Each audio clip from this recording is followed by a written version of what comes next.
오늘은 우리 종교개혁 기념주일, 특별히 500주년을 맞이하고 있습니다.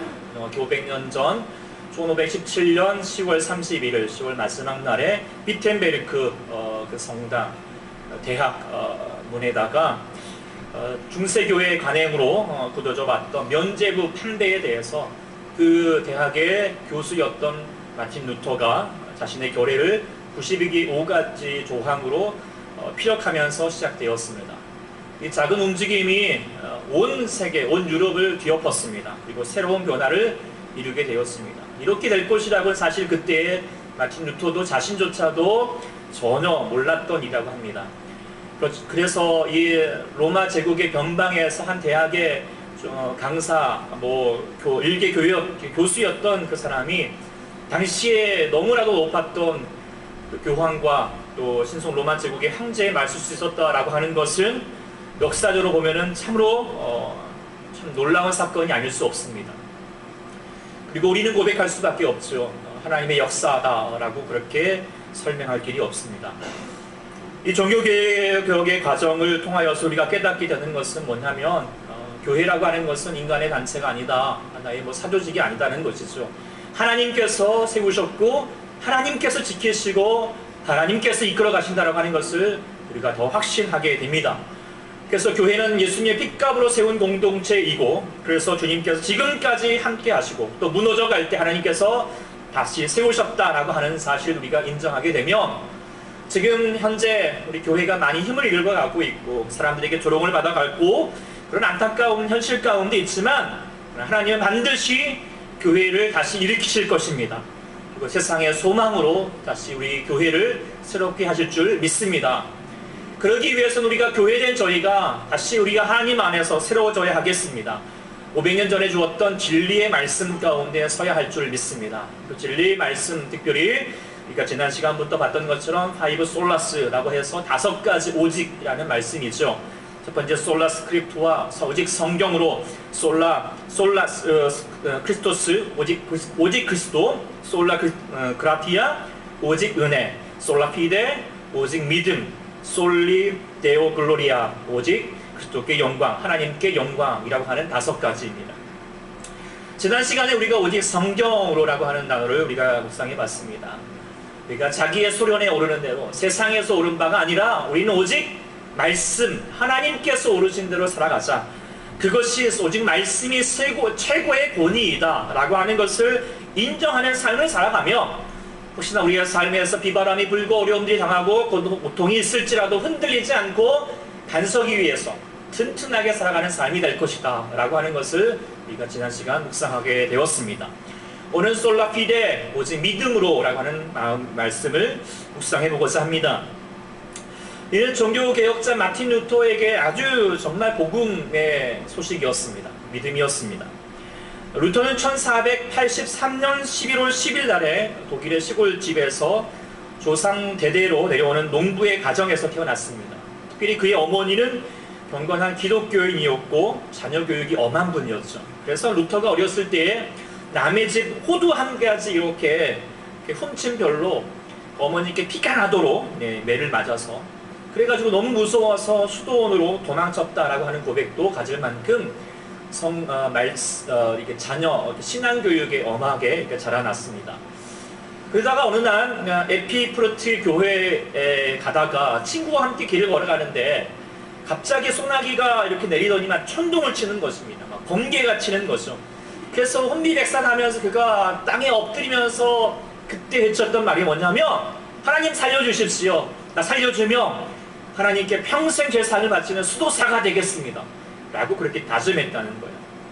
그래서 나중에 법학사가 되고 있는데도 불구하고 그 어릴 적에 했던 그 소원이 마음에 계속 걸려서 수도사가 결국 됩니다.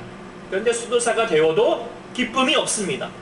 수도원에서 노동을 하고 고행을 하고 예배를 드리고 수고한 생활을 하여도 여전히 마음 가운데 죄책감이 사로잡혀 있는 것입니다. 나의 이 죄로 말미암아 나는 죽을 수밖에 없는 거야. 나는 결국 지옥에 갈 수밖에 없을 거야 라고 하는 그런 마음이 계속 마음 가운데 사로잡혀 있었습니다.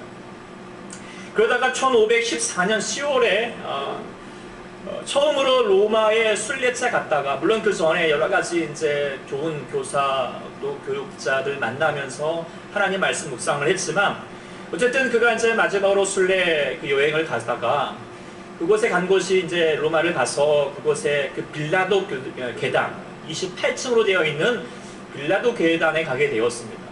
다들 이제 빌라도 계단에 가면은 그 무릎으로 그 계단을 올라갑니다. 28층에 올라가는 거죠. 왜 올라가느냐? 그렇게 말하는 거죠. 한 계단을 오르면 오를수록 연옥에서 받을 그 형벌, 군연이 감해진다는 거예요.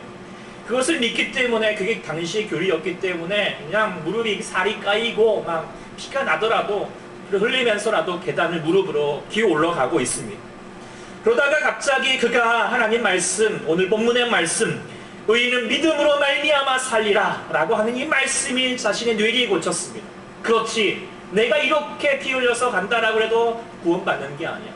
오직 의인은 믿음으로 사는 거야. 믿음으로 구원받는 거야 라고 하는 것을 마음 가운데 확신하고 벌떡 일어서가지고 그런 처벅처벅 내려왔던 것이에요.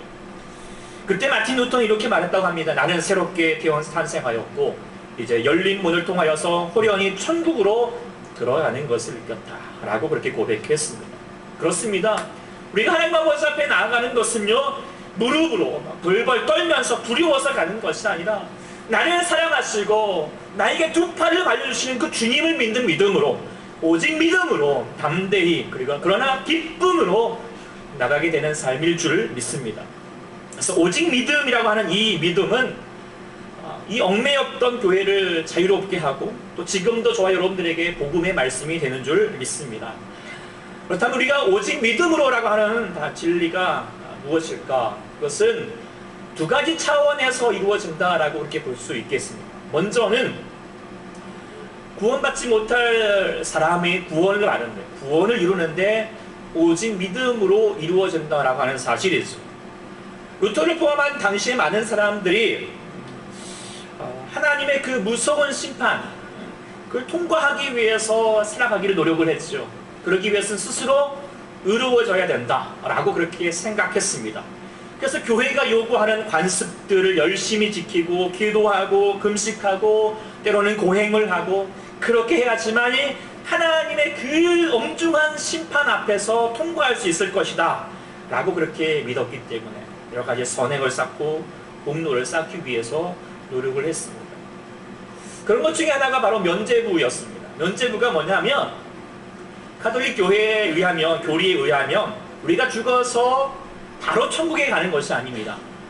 예수님이 재림하는 시간까지, 그때까지 잠시 그곳에서 임시 머물러야 될 곳이 있습니다. 그것은 천국 갈 사람은 낙원에 머무는 곳이고 지옥 갈 사람은 연옥에 머물다라고 합니다. 그래서 이게 완전한 심판이 아니고 나중에는 이제 다시 하나님이 심판하셔서 다시 영원한 형벌로 또 천국으로 인도해 가시는데요. 그래서 지금 많은 우리의 조상들이 다 지금 이 낙원 아니면 연옥에 머물고 있는 것이죠. 그런데 이 죄의 싹으로 영원한 지옥에 들어갈 사람일지라도 후손들이 열심히 덕을 쌓고 또 선행을 하면 그 조상들에게 그 은덕이 전해져서 그 지옥 갈 영혼도 어떻게 해요? 천국으로 갈 수 있다. 특별히 지금 베드로 성당을 적고 있는데, 너가 하나님의 교회를 위해서 이렇게 투자를 하면 하나님이 그걸 보시고, 야, 그 너의 조상 중에 지옥 갈 영혼들 천국을 올려주실 것이다 라고 그렇게 말했던 것입니다. 그러면서 말하기를, 면죄부 통 안에다가 당신의 동전이 쨍그랑하고 들어가는 순간 너희의 조상이, 연옥에 있던 조상들이 뿅 하고 낙원으로 들어가게 될 것이다 라고 그렇게 설명을 했습니다. 이것은 철저하게 구원에 대한 오해이고 오역입니다. 죄이죠. 사람은 절대로 이루어질 수도 없고 구원받을 수 없습니다. 절대로 의로워질 수도 없고가 아니라 앞붙자로 빼면 더 중요한, 스스로 의로워질 수도 없고 스스로 구원받을 수 없습니다. 동전이 아니라 이 세상에 금은보화 다 바친다 하여도 그걸로 천국 갈 수 없습니다. 우리의 노력으로는 천국 갈 수 없다는 사실 우리가 깨달아야 한다는 것이죠. 그래서 예전에 우리가 설명을 제가 드렸던 것처럼, 젊은 친구들은 모르겠지만 조호련이라고 아주 수영을 아주 잘하는 사람이 있어요. 얼마나 수용을 잘했더니 나중에는 이제 대한해협, 뭔지 모르죠? 우리나라 부산에서 일본 대마도까지 아주 먼 거리를 어떻게 갔을까요? 수영치면서 갔습니다. 사람들이 와 대단하다, 정말 놀라운 일을 했다. 그래도 정말 많이 회자가 되고 있지요. 그런데 만일에 그래요, 야 당신 대단하다, 대한해협을 넘어가다니, 그러면 너 이제 태평양 한번 넘어가봐 라고 말한다면 어떻게 될까요?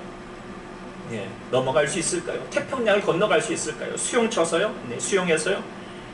수영해서 태평양을 건너가려고 하는 것은 소위 말하면 미친 짓이죠. 네, 우리의 노력과 열심으로 결코 가능할 수 있는 게 아니죠. 이와 마찬가지로 구원이라는 것이 그런 것입니다. 우리가 우리의 삶으로 뭐 착한 일을 하는 것은 하겠지만, 구원을 우리의 노력으로 이루어가겠다라고 하는 것은 마치 태평양을 헤엄쳐서 가겠다라고 하는 것과 같은 것이죠. 우리가 어떻게 태평양을 헤엄쳐서 아메리카, 미국에 가겠습니까? 그건 우리가 할 수 있는 것이 아니라 우리가 다른 방법이 있죠. 뭘 해야 됩니까? 어떻게 미국 갑니까? 비행기를 타야 되죠. 요즘으로 말하면 비행기 타고 가면 됩니다. 마찬가지입니다. 우리가 천국에 우리 힘으로 갈 수 없지만 천국 가는 비행기를 우리 가운데 제공해 주셨죠. 이게 무엇입니까? 바로 예수 그리스도의 십자가입니다. 예수 그리스도의 십자가를 믿고 나아가면, 그 비행기에 타고 가면 우리가 천국에 들어가게 되는 줄 믿습니다. 그런데 천국 비행기 타고 싶어도 아무나 태울 수 있는 건 아니죠. 비행기 타려면 뭐가 필요해요? 항공 티켓이 필요하죠. 그런 것처럼 우리가 하늘나라 가는 티켓, 비행기를 타려면 그 항공 티켓 하나님이 보는 게 있어요. 그게 뭡니까? 오늘 우리 친구들에게도 했지만 믿음입니다. 믿음. 세례 증서가 아니라 믿음을 필요합니다. 그 믿음, 그거 하나 보시겠다 하셨어요. 그러면 태워주겠다는 거죠. 그리고 우리는 비행기를 타면 됩니다. 그런데 수많은 사람들이 비행기를 타지 않고 수영해서 헤엄쳐서 태평양 건너려고 합니다. 구원받으려고 합니다. 이렇게 해서 내가 내 인생 잘 살아보려고 합니다. 그러나 그렇게 가다가 빠져 죽을 수밖에 없는 것, 그것이 인생, 그리고 어리석은 사람들의 결과일 뿐이죠. 그러나 우리 사도 바울에게, 그리고 천국 가려면 또 무릎에 피를 흘려서라도 천국의 계단에 오르려고 하였던 루터에게는 정말 이 어리석은 모습이 아니라 복음 중에 복음을 깨닫게 되었습니다. 바로 우리가 구원받기 위해서는 무릎이 까지고 피가 나고 몸부림쳐도 안 될 일이지만, 내가 아닌 예수님께서 대신 감당해 주심으로 말미암아 우리가 주의 구원을 얻게 되었다라고 하는 사실, 이것이 어찌 복음이 아니겠습니까? 바로 복음 중에 복음인 줄 믿습니다. 그래서 오늘 입교한 이 두 친구에게도 선포합니다. 이제 우리 두 친구들은 지옥 가고 싶어도 지옥 못 갑니다. 아주 안타깝습니까? 지옥 가고 싶어도 지옥 못 갑니다. 근데 왜 여러분들이 이제 천국 가게 됩니까? 왜 천국 갈 수밖에 없습니까? 이들의 물론 외모로 천국 갈 수 있을 것 같습니까? 물론 그럴 수도 있을 것 같기도. 부모님을 끄덕이고 있습니다. 그럴 거라고 생각은 들지만, 그러나 외모도 아닙니다. 물론 무엇 하나 빠질 만큼 이렇게 부족함이 없는 이 친구들이지만, 완벽한 우리 아이들인 것 같지만, 그러나 아무리 완벽해도 우리는 천국의 천자에도 이루지 못할 만큼 우리는 죄인일 수밖에 없다는 사실이죠. 그러나 이 친구들이 이제 하나님의 나라를 향하여 나갈 수 있는 것은 무엇입니까? 자신의 믿음으로 내가 주님을 믿습니다 라고 고백하는 그 믿음, 그 하나님을 주님께서 받으시고, 또 그 하나님의 삶으로 말미암아 이 진실한 믿음 송하여서 하늘나라 그 시민권을 허락받게 된 줄 믿습니다. 우리 모두에게도 마찬가지겠죠. 오직 믿음 하나가 우리를 다시 한번 하나님의 나라, 그 구원의 삶으로 이루게 하신 줄 믿으시기 바랍니다. 그런데 우리가 두 번째 차원에서 알아야 될 오직 믿음이 있습니다. 단지 믿음이라고 하는 것이 단지 천국 가는 데만 필요한 것이다 라고 아는 것은 반쪽짜리 믿음입니다. 구원받은 것뿐만 아니라 구원받은 이후의 삶, 지금 이 땅에서 살아가는 데에도 중요한 진리가 뭐냐면 그것은 오직 믿음입니다. 오직 믿음. 하나님께서 우리를 의롭다 하신 것은 뭐냐면 우리가 의로워서가 아닙니다. 우리는 비록 의롭지 않지만 예수님 우리를 위해서 죽으셨기 때문에 하나님께서 우리를 그 믿음으로 말미암아 의롭다고 인정해 주셨죠. 그걸 칭의라고 합니다. 의롭다라고 인정해 주시는 거예요. 실제로 의롭지 않습니다. 의롭게 봐주신 것뿐이죠. 그런데요, 놀라운 게 이제부터입니다. 우리가 아직 의롭지 않았지만 구원받은 마음, 구원받을 때 우리가 오직 믿음으로 나는 공로 없지만, 나는 여전히 죄인이지만 그래도 하나님, 예수님이 나를 위해서 죽으신 그 하나님의 놀라우신 구원의 소식을 내가 믿습니다 라고 오직 그 믿음으로 나아가게 되면 의롭지 않던 우리가 어떻게 돼요? 점점 실제로도 의로운 자가 되어가게 된다라고 하는 것이죠. 이것이 복음의 능력입니다. 복음은 절대로 죄를 용서받은 것으로만 끝나는 것이 아니라는 사실이에요. 만일에 살인 강도하고 있는 아주 흉악한 자, 막 강간을 일삼는 자가 그러니까 죄를 지어서 결국 사형 선고를 받았다라고 합시다. 그런데 은혜로 말미암아 그가 사면을 받게 되었습니다. 죽을 수밖에 없었는데 용서받게 되었고 살게 되었습니다. 그 얼마나 큰 은혜입니까? 그런데 그가 죄 사함을 받고 나서 사면되고 나서 여전히 그의 성품이나 인격이 변화되지 않고 삶이 변화되지 않아서 훈련난 다음에도 그런 못된 짓을 하고 나오고 사람들에게 해를 가하고 막 그런 강간과 여러 가지 못된 짓을 일삼는다면 과연 그가 용서받아서 사면되어진 것이 잘된 걸까요? 용서할 만한 가치가 있는 것일까요? 이렇게 우리는 물을 수밖에 없지 않습니까? 그런데 우리가 알아야 되는 것은 십자가에서 주셨던 죄의 용서는 이런 용서가 아니라는 거예요.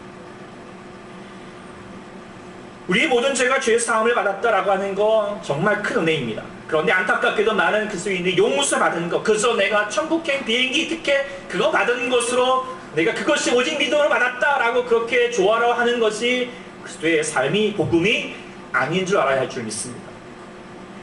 우리의 성품 하나, 성질 하나 안 변하고 계속해서 죄를 짓고 산다면 하나님께서 왜 그런 용서를 왜 하셔야 합니까? 하나님께서 우리의 죄를 용서하시는 것은 우리가 변하고 새 사람이 되게 하시려고 하시는 것입니다. 비록 구원받을 때에는 우리가 아직 의롭지는 않았지만 그래서 우리가 하나님의 은혜가 필요했지만 그러나 구원받은 이후에는 정말 의로운 삶으로 살아가게 하시는 하나님의 능력이 있다는 것이지요. 우리를 변화시켜 주십니다. 그런데 다들 그렇잖아요. 사람이 쉽게 변해요, 안 변해요? 안 변하잖아요. 교회 다녀도 똑같고 다들 그렇게 생각합니다. 근데 저는요 그렇게 생각하지 않습니다.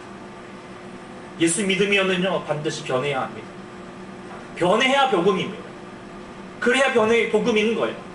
예수 믿어도 여전히 성질 부리고 부부싸움하고 아이들에게 성질 부리고 못된 짓 하고 있으면 그게요 그 사람에게 복음일지 모르겠지만 다른 사람에게는 비극이 되어버릴 수밖에 없어요. 제 하나님께도 고통이 될 거예요. 지금의 교회가 그래서 비극이 되어가고 있죠.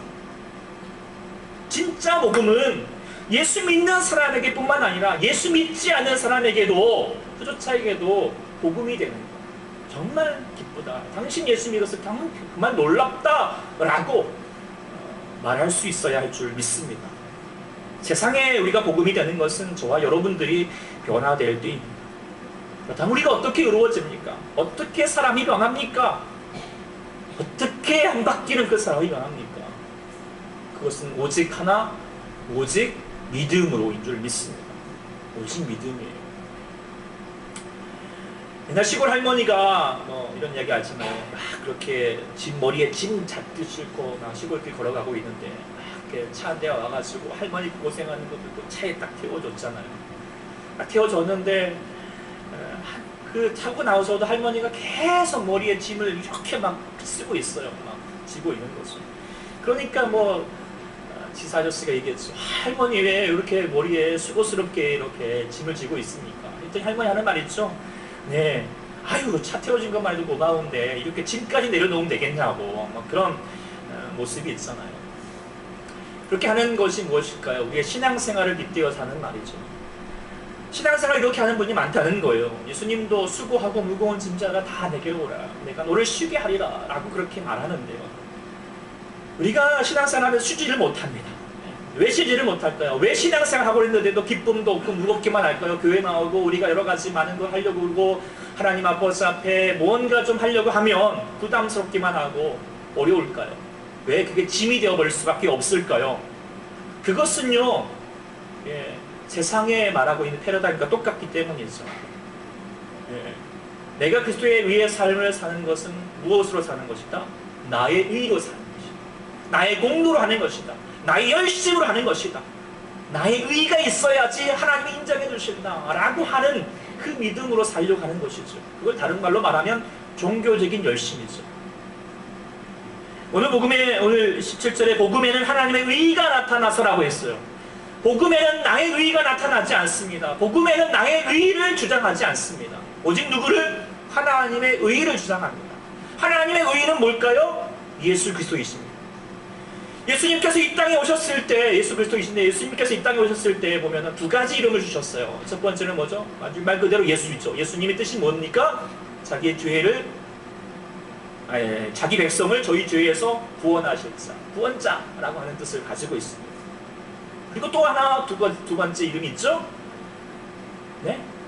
그리스도, 그것은 별칭이고요. 네. 마태복음 1장에 나옵니다. 바로 임마누엘이라고 했죠. 임마누엘이라고 하는 이름을 이 땅에 가지고 이 땅에 오셨습니다. 바로 임마누엘 뜻이 무엇입니까? 이거 대답할 수 있겠죠? 하나님 우리와 함께 하시다 라고 하는 뜻입니다. 하나님 우리와 함께 하시다. 근데 아주 중요한 의미가 있는 게 뭐냐면, 우리가 구원받기 위해서 우리가 필요한 거 오직 하나 뭐라고 했죠? 믿음이죠. 무엇에 대한 믿음입니까? 예수 그리스도의 이름에 대한 믿음이에요. 그 이름이 뭘까요? 예수님, 나의 구원자라고 하는 사실이죠. 그러나 구원받은 이후에 필요한 거 또 뭐냐면 믿음이에요. 오직 믿음인데요. 무엇에 대한 믿음일까요? 두 번째 이름, 바로 임마누엘에 대한 믿음입니다. 하나님이 우리와 함께 하시다. 언제? 언제요? 항상 여러분들과 지금도 함께 하시다라고 하는 그 믿음으로 사는 것입니다. 그것이 우리를 하나님 앞에 의롭게 살게 하시는 하나님의 역사인 줄 믿습니다. 하나님은, 우리 주님은 구원받은 이후에 그래 너 구원받았으니까 이제 천국 갔으니까 됐어, 이제 나 몰라, 네 알아서 해 라고 하지 않습니다. 우리를 고아처럼 버려두지 아니하시고 세상 끝날까지 우리와 함께 하신다라고 했습니다. 때로는 우리의 옛사람이로 말미암아 화가 나기도 하고 유혹받기도 하고 옛성질이 올라와서 막 그렇게 막 내 옛자들이 막 구물구물 하려고 할 때 우리는 무엇을 믿는 거예요? 그래요, 나는 여전히 옛사람 가운데 있을 수밖에 없지만 나에게는 주님 여기에 누가 있습니까? 예수님이 있습니다. 그리고 나를 위해서, 나의 죄를 위해서 십자가에서 온 몸을 다 피 흘리시고 죽으셨던 주님이 계십니다 라고 그렇게 믿고 나아간다면, 하나님의 실제 하심을 우리가 누리고 나아갈 수만 있다면, 내가 어찌 옛사람 그 성질대로 살겠습니까? 어찌 예자아로 그렇게 살아갈 수 있겠습니까? 우리 하나님의 성령님께서 우리 가운데 감화 감동해 주셔서 우리 예수님께서 우리와 함께 하시면 누릴 수 있게 하시고, 그로 말미암아 우리가 옛자가 점점 죽고 나는 하나님 안에서 새로운 자아가 형성되게 될 줄 믿습니다. 이게 복음이 되고, 나에게 복음만 아니라 우리 모두에게도 복음이 되게 할 줄 믿습니다. 그래서요, 복음되는 것은 우리가 갈라디아서 2장 20절 말씀이 실현될 때라고 하는 겁니다. 내가 그리스도와 함께 십자가에 못 박혔나니 그런지 이제는 내가 사는 것이 아니고 오직 내 안에 그리스도께서 사신 것이다. 이제 내가 육체 가운데 사는 것은 나를 사랑하사 나를 위하여 자기 자신을 버리신 하나님의 아들 바로 예수를 믿는 믿음 가운데서, 믿음 안에서 사는 것이다. 믿음 안에서 사는 것이다. 그래서 우리는 뭐냐면, 복음으로 말미암아 우리가 살았지만, 그러나요, 복음으로 말미암아 우리가 죽어야 사는 게 이 복음일 줄 믿습니다. 나의 성질이, 나의 욕심이, 나의 의가 죽어야지 우리가 주님 안에서 영원한 은혜의 삶, 복음의 삶을 살게 될 줄 믿습니다. 그러면서 우리가 입교받은 우리 친구들에게도 이 20장 20절 그 마음을 확실히 새기라고 그냥 나무판에다가 확 지장을 찍어가지고 새겨줬습니다. 네. 그래서 더 이상 자기 성질대로 살지 마시고 하나님 예수님으로 사시기를 축원합니다. 마찬가지죠. 우리가 예수를 받고 입교한다고 천국 가게 되었다라고 하는 게 끝난 게 아니에요. 전하고 싶은 건 이제 시작이라고요. 이제 시작이라고. 이제 이 친구들 안에서 자신의 의대로 자신의 뜻대로 살지 않기를, 이 친구들에게 예수님께서 사시기를, 그래서 이 친구들을 사랑하셔서 우리 두 친구 윤희 안에서 정말 사랑하셔서 자기 자신을 버리셨던, 십자가에 위해서 고통받으셨던 그 예수님을 믿는 믿음 안에서 살아갈 수 있기를 축원합니다. 저희도 마찬가지겠지요? 우리도 마찬가지입니다. 예수 안에서 삽시다. 나를 향하신, 나를 사랑하신, 나를 위해서 죽으셨던 그 예수님, 지금 나와 함께 하시는 그 주님을 늘 항상 바라보면서 의지하면서 살아갈 수 있기를 소망합니다. 그렇게 믿음으로 나아가면 복음이 되는 줄 믿습니다. 복음은 나를 변화시키고요, 세상을 변화시킵니다. 그렇게 믿음으로 살아갈 때 500년 전에 죽어가던 교회를 다시 살리게 되었던 것처럼 우리의 삶도 다시 하나님 안에서 새롭게 살아나게 될 줄 믿습니다. 복음의 능력으로 이 나라와 이 땅이, 이 나라가 변화될 줄 믿습니다. 오늘도 이 복음의 능력으로 오직 믿음으로 사는 저와 여러분이 되기를 간절히 축원합니다. 기도하겠습니다. 주 하나님 아버지, 오늘도 주님께서 우리 가운데 귀한 은혜의 말씀이 되는 것은 우리가 어떤 은혜, 어떤 다른 노력과 우리 몸부림으로 하나님의 구원과 하나님 의의 삶을 이룰 수 있는 것이 아니라 오직 믿음으로 말미암아 다시 살게 하심을 감사하고 주께 영광 올려드립니다. 그럼에도 불구하고 우리가 여전히 나의 의를, 나의 노력을 자랑하려 하고 그것을 내세우려고 할 때가 참 많이 있습니다. 여전히 내 안에서 가지고 있는 욕망 안에서, 그리고 나의 뜻을 이루기 위해서, 그래서 하나님을 살리지 않냐고 내가 살고자 하는 그런 마음들이 갖고 있음을 고백할 수밖에 없습니다. 하나님, 우리가 주님을 향하는 그 믿음 안에서 나를 사랑하사 나를 위해서 자기 자신을 버렸던 예수 그리스도의 그 놀라운 그 하나님의 공로를 우리가 의지하여서, 십자가를 의지하여서 그 십자가를 믿는 믿음으로 말미암아 나를 더욱더 죽어지게 하여 주시고, 나를 더 비우게 하시고 내려놓게 해주시고, 하나님 아버지 앞에 겸손하게 두 손 들고 나아가서 주님, 나를 붙들어 주십시오. 나를 인도하여 주십시오. 나를 하나님, 나와 함께 동행하여 주시옵소서. 고백하는 저희 될 수 있도록 은혜를 더하여 주시옵소서. 또 주님께서 우리와 함께 하신 감사드리며 오직 믿음으로 말미암아 구원을 그리고 하나님의 의의 삶을 살게 하시는 예수 그리스도의 이름으로 간절히 기도드립니다. 아멘.